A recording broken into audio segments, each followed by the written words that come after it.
নমস্কার বন্ধুরা, welcome back to my channel. এই গরমে তৃপ্তি পেতে হাজির হয়ে গেলাম একটা সহজ ম্যাঙ্গো ডেজার্টের রেসিপি নিয়ে। এই ম্যাঙ্গো ডেজার্টটি বানানোর জন্য প্রথমেই আমরা মিক্সার গ্রাইন্ডারে দুটো হিমসাগর আমকে গ্রাইন্ড করে নেব। এটা গ্রাইন্ড করা হয়ে গেলে এবার ভিজিয়ে রাখা গোবিন্দভোগ চালকেও আমরা একটু দানা দানা ভাব রেখে গ্রাইন্ড করে নেব। এই চালটা কিন্তু আমরা 2 ঘন্টা ভিজিয়ে রেখেছিলাম।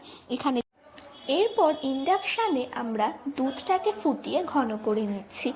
ঘন হয়ে গেলে দিয়ে দেব চাল বাটাটা। চালটা সেদ্ধ হয়ে গেলে দিয়ে দেব পরিমাণ মতো চিনি ও কিছুটা নেড়ে নিয়ে দিয়ে দেব পাকা আমের পাল্প। এরপর হালকা নেড়ে নিয়ে এটাকে নামিয়ে ঠান্ডা করে নেব।